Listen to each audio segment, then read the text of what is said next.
which are rising, the climate change related public health issues. But one of the most important ones which we are facing in our times is antimicrobial resistance.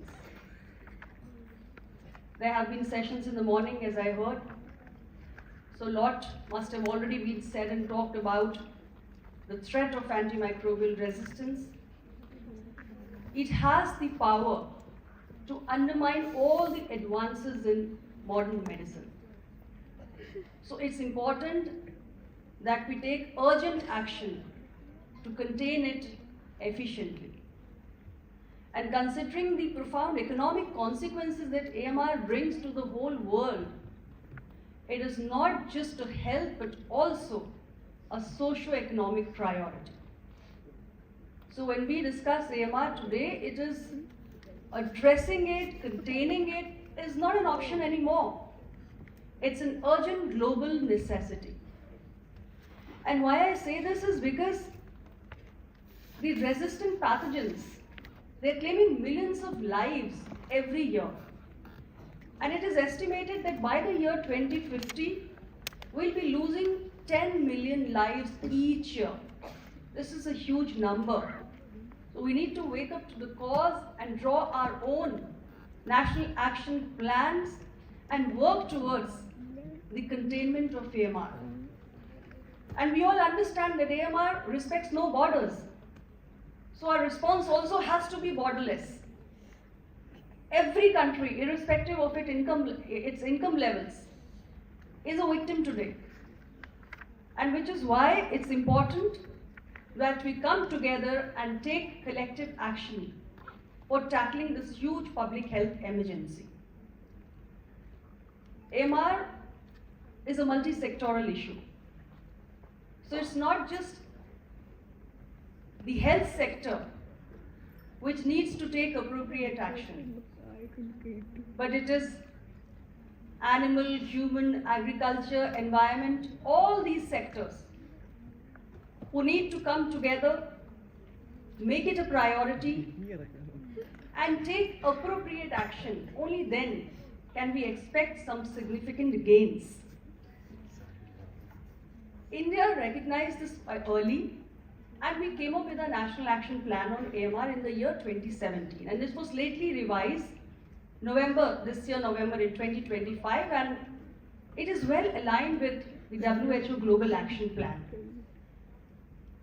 The National Action Plan on AMR that we have today, which is called our National Action Plan AMR 2.0, it has budgeted sectoral action plans. It has strong mechanisms for intersectoral coordination, and it also has a comprehensive monitoring and evaluation framework. When we started our journey towards containment of AMR way back in 2017, since then till today we've made significant gains. And the first I would say is the large-scale awareness generation which we are doing among the community, among the healthcare practitioners, among the pharmacists, among the agriculturists, among the veterinarians. Every year we have these awareness campaigns which are going on all the year round. Our medical education curriculum was also updated, and then AMR was incorporated, AMR containment practices were incorporated in that updated curriculum. So students, I see lots of students here. You must also be taught all this in your medical education curriculum. And we're doing serious monitoring, both at the national level as well as through the state level frameworks. And this is helping us to generate quality data which is also being used locally to guide the judicious use of antimicrobials.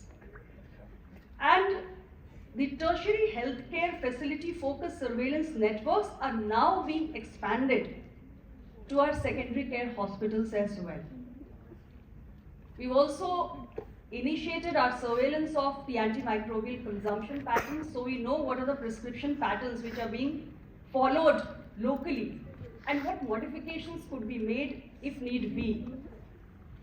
In addition, we came up with the national guidelines on infection prevention and control in the year 2020, and today those have been translated into training materials, and we have developed a pool of trainers in all the states and all the union territories across the country. Under Clean India Mission, which is one of the flagship initiatives of our government, there is a special program called Kayakal. This program aims at maintaining the standards of hygiene, sanitation, infection control in all the public health facilities. And this is a program, the Kayakalp initiative, which is an important step towards controlling the transmission of AMR. In addition to this, the regulatory controls have also been strengthened.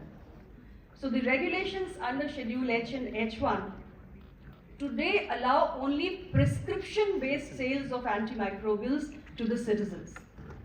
To further promote the judicious use of antimicrobials, national treatment guidelines have also been developed, and these are now available in the public domain, and they are being also regulated, updated on a regular basis.